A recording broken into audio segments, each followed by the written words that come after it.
Friends, இப்போ நம்ம கோவக்காய் குழம்பு வைக்கலாம். இந்த கோவக்காய் குழம்புக்கு இந்த கொனையும் கட் பண்ணிட்டு இந்த நீட் ஷேப்பில் நாளாக கட் பண்ணிக்கோங்க. இப்போ குழம்புக்கு ஒரு அரை ஸ்பூன் அரிசி ஆட் பண்ணிக்கோங்க. வறுத்துக்கோங்க லைட்டாக. இப்போ இதில் மிளகு சீரகம் ஆட் பண்ணிக்கோங்க.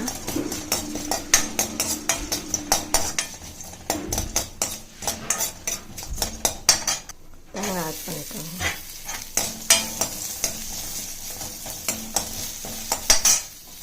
இப்போ இது ஆற வச்சுட்டு மிக்ஸி ஜாரில் அரைச்சிடலாம்.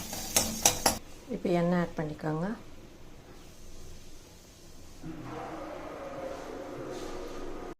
இப்போ இதில் கடுகு ஆட் பண்ணிக்கோங்க. கடுகு பொரிட்டோம். சீரகம் கொஞ்சம், வெந்தயம் கொஞ்சம் ஆட் பண்ணிக்கோங்க. அப்போ தான் இந்த கோவக்காய் குழம்பு நல்லா வாசனையாக இருக்கும். இப்போ இதில் வெங்காயம் ஆட் பண்ணிக்கோங்க. இப்போ இது நல்லா சேவப்பட்டும். இப்போ தக்காளி ஆட் பண்ணிக்கோங்க.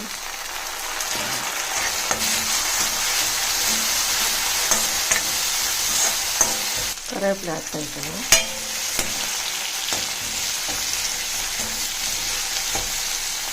பூண்டு ஆட் பண்ணிக்கோங்க.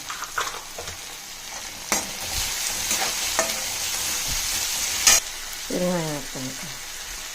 நம்ம கட் பண்ணி வச்ச கோவக்காவை ஆட் பண்ணிக்கோங்க. இப்போ இது கொஞ்சம் நேரம் வதங்கட்டும்.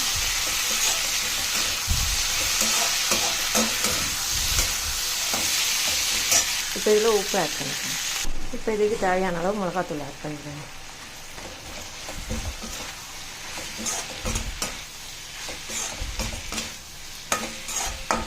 இப்போ நம்ம இதை மிக்ஸி ஜாரில் ஆட் பண்ணி நல்லா நைஸாக அரைச்சிடணும். இப்போ தேவையான அளவு தண்ணி ஆட் பண்ணிக்கோங்க. புளியை கொஞ்சமாக கரைச்சி ஆட் பண்ணிக்கோங்க.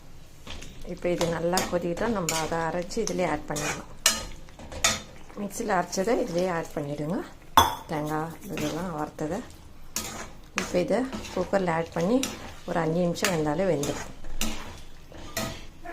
இப்போ இதை குக்கரில் மூடி 5 நிமிஷம் வெந்தாலே கோவக்காய் வெந்துடும், வேகட்டும். இப்போ இந்த கோவக்காய் குழம்பு ரெடி ஆயிடுச்சு. இப்போ சாதத்துக்கு இந்த கோவக்காய் குழம்பு ஆட் பண்ணி சாப்பிட்டிங்கன்னா டேஸ்ட்டாக இருக்கும். இந்த வீடியோ பிடிச்சிருந்தால் லைக் பண்ணுங்கள், ஷேர் பண்ணுங்கள், சப்ஸ்கிரைப் பண்ணுங்கள் ஃப்ரெண்ட்ஸ். டாடா பாய். மீண்டும் அடுத்த வீடியோவில் சந்திப்போம்.